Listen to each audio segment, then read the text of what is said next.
Good evening. I'm Jonathan Sparks, and I'm here to talk to you tonight about Phillis Wheatley. Since the days when I taught high school English, I've always felt that Phillis Wheatley was grossly underrepresented in the discussion of American literature. Her poetry was polished, heartfelt, and her topics were timely. Her dealings were frank.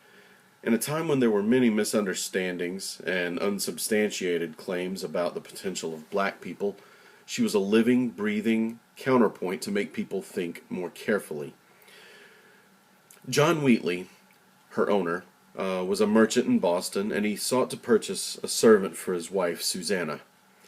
He purchased the 8-year-old child in 1761 and named her after the ship which carried her from Africa. When he got the young girl home, his own daughter began to teach her how to read and write. She learned quickly and picked up Latin and Greek in addition to English. She read the Bible as well as works by Milton and Homer. It was at this point when she began to write her very own poetry. During her lifetime, she rubbed elbows with some of the most influential figures of the day. Benjamin Franklin, Voltaire, John Hancock, and many others were amazed by the stories that they heard about this slave girl who could write poetry. They had seen the examples, and she became kind of a cause celeb. Let's go see if everything we've heard is true. And they were very impressed by what they saw. Phillis was even sent on a trip to England to promote her first published volume, and that's where she met a lot of the more notable figures. She had to cut her trip short when she found out that Susanna was ill. She was very devoted to the Wheatley family. They all loved each other very much and accepted Phillis as one of their own. And when Phillis became aware that Miss Susanna was ailing, she cut her trip short and jumped on a boat and went back to America. She was freed by the Wheatleys and married a local freeman named John Peters. Susanna died first. John died after that, and then the same year that John died is when Phillis married Mr. Peters. And from that point, her life pretty much takes a very downhill turn.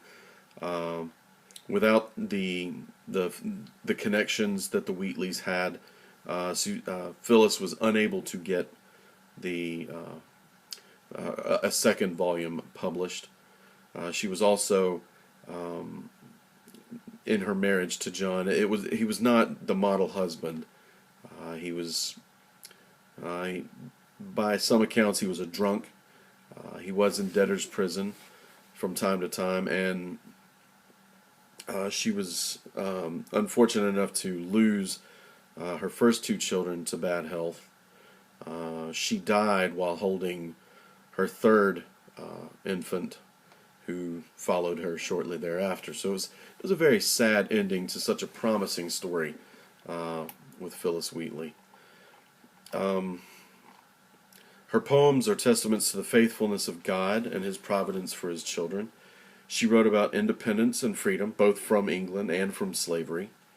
Although she saw the silver lining to her own situation, she still understood all too well the hypocrisy of slave owners who cried for freedom from King George. She addressed that hypocrisy in some of her letters and poems. Her breakout hit was on the death of Reverend Mr. George Whitefield. It's a very, very good poem. Whitefield had just recently died, and she had heard him speak, and so she memorialized him in her poem. Her meter of choice was iambic pentameter. She wrote in rhymed couplets more often than any other form of rhyme scheme. That was her scheme of choice. Her poem to George Washington was done that way. And it was a rather inspiring freedom-themed work that's worth checking out. So I hope you'll do that. Check out Phillis Wheatley. That's spelled that's spelled Phillis. Look her up. Thank you very much. Have a good night.